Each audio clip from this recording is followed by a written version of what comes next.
Hi, and welcome to another episode of Intuitive Conversations with Chantel and Tamara. I'm Tamara Franz. I'm Chantel Neufeld. And today we want to just address, I don't even think it's the elephant in the room. I think it's evident to everybody that change is in the air.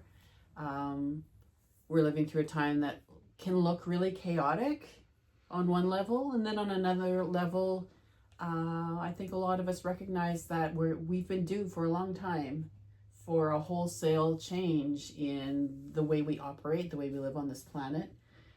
And a lot of the systems and belief systems that have, kept things running for the last few hundred or even 1,000 years is on its way out. And that can look pretty messy. It can look pretty chaotic and scary. But we're here to talk about hope and empowerment in a time of change.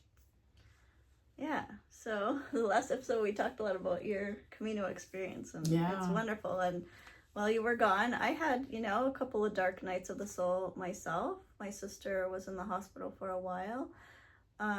She has cystic fibrosis. I've had some work stuff that I've had to navigate, and had some stuff in my personal life had to navigate. My daughter's getting married at the end of the summer, so there's a lot of prep, and there's a lot of sort of like emptiness, like you can feel it already kind of stuff happening. Yeah. So just like a lot of change for myself.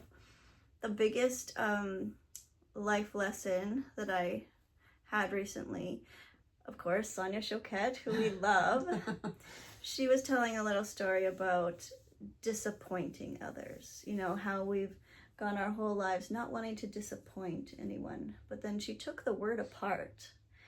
What does it mean to appoint somebody? Who are we appointing? Are we appointing them? Are we appointing us? So just to be like, yes, that is my goal today, to disappoint someone and to appoint myself in their stead. Oh, fascinating. And so when you take that lesson, out of just like your personal life and just bring it overall in the grand scheme of things, with when you feel like people in politics are asking us to do something that is not in agreement with our morals, how we can give ourselves permission to pivot and choose our humanity and choose to love others and choose to, make the choice that might be scary, but also that it was the right thing to do. Yeah. There's going to be a lot of that in the future, I have a feeling. Oh, yeah. Okay, so let me ask you then, for example, with your work situation, because with traditional power dynamics and in a patriarchal culture, that means hierarchies, right? And you have people who are over you. When decisions are made or things are happening in your work environment that you're not happy with and that are really affecting your performance and your ability to even come in and feel good about working in that environment, with all the work that you've done and everything that you've learned over the last few years, like what did you turn to that helped you feel empowered to address the situation in a way that might have been different years ago? Oh, definitely. Last year I would have navigated this much differently. I had this guided meditation that I did where I saw myself as the pentacle, like as the money. So like I was the currency, I was the money, I was the energy. And that kind of made me feel like I was like a bit of a contractor when, earning money, that I didn't care if I would lose my job. And that's why it gave me the power to say, this is what's wrong. This is how I think we can fix it, in a spirit of cooperation. It wasn't a spirit of like, of war or of anything like that. It was just that old me last year would have just been like, I'm just going to do whatever they say because I need money, It was very disempowering to feel that. And this year it was much, much different, more empowering. And it turned out well. I was well received. Changes are being made. We're working together.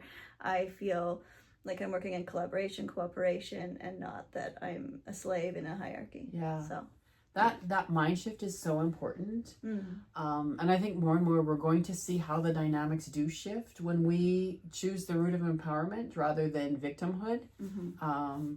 And we see it playing out so strongly. I I've kind of fallen away from following politics because being out of it for 6 weeks on the Camino was so lovely.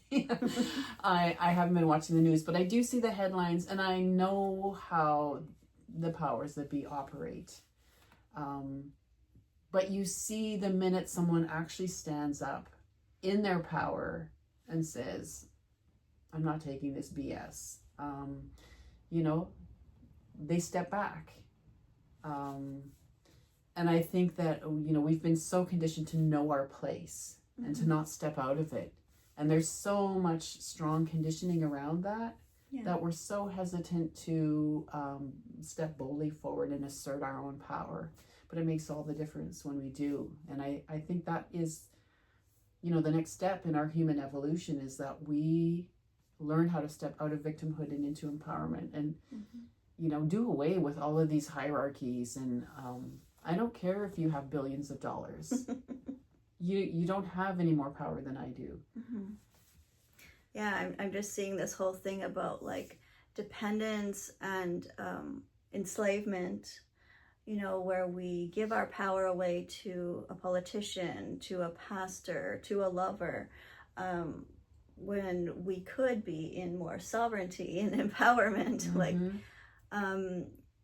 there's this exchange that goes on when we don't take responsibility for our lives, and we don't take responsibility to make our own choices and to have some critical thinking. We're just like, oh, you know, they're the boss, or like, I'm just gonna do whatever they say, and you could just think that that's the way to do life, and it's not.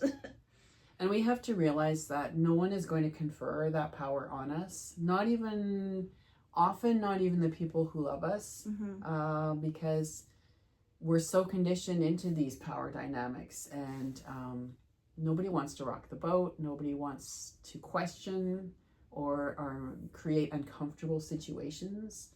You definitely have to give yourself permission to pivot to your preferences. Like, even, well, let's say, so when I was growing up, my dad was very controlling, and I didn't realize it, but going into motherhood, I kind of like had my kids be the boss of me, you know, like that their preference mattered more than mine. And so lately I've been, you know, baby steps, pivoting to my preference, you know, going to the restaurant I choose, you know, like those kind of things instead of just like, oh, whatever you want. It's funny because I clicked on a Kyle Cease video the other day, and it was something about how empaths need to become more selfish, right? Which is a shocking... Like, it's okay to be selfish. What? But like for a woman who is raised in a conservative and fundamentalist kind of religion, and we know there's a lot of that dynamic in this area where we live, that's a shocking title, right? Because being selfish is almost the worst thing that you could be as a Christian woman, or there was a lot of shame around it. And that has led to a lot of enslavement, and we know that there's a lot of abuse in our area of women and girls, and where they think it's the right thing to do to, you know, just give up their preference altogether in service of another. But no longer. we gotta co-create. Like, our preference matters too. It's not a win unless it's a win for everybody. It's not a win unless it's a win for us. And that goes for earning money too. I found that if it's not a win for me, like if I'm not enjoying it, if I'm not getting something out of it, whether it's in, you know, any aspect of how I earn money, because I have a couple of different, you know, ways to do that. But if it's not fun for me, then it's just like, no, I'm going to find something else. It's a completely different energy. It's the energy of duty and should and have to instead of joy. And here's what I have to contribute to the world. This is coming out of my passion and my... but it's not the spirit of resistance. Like, last time we went for coffee, we were talking about the river, floating along the river of life, and just like either going with the flow or swimming in resistance to the current. And just the energy of that. And Alan Watts says the beauty of the river is in its curves, right? You don't, I mean, a river that would be like a highway would not be, it would look like a canal. It wouldn't look like a river, right? the magic of the river is that it meanders and twists and winds, and we have to embrace a life that meanders. And like go with the weather and go with the things, like just like on your journey. You were also saying a sheet of music was another metaphor that you gave last time, and I thought that was beautiful. Well, that comes out of astrology and Pam Gregory, one of my favorite astrologers, who because there's always this question, and it comes up a lot in astrology, but about life in general, like how much of this is our free will and how much is just destiny, or and in earlier times, people were a lot more subject to this idea that you have no control over your destiny, right? It's written in the stars, or it's in the hands of powerful people, and we're moving towards our true empowerment now, which is really exciting. But it also means to stop being a victim and to stop. We really have to make that mind shift. And you can play the music the way you want to play the music. Yeah. You can get the sheet of music. I'm going to play it differently than you will play it. Mm-hmm. And it's interesting.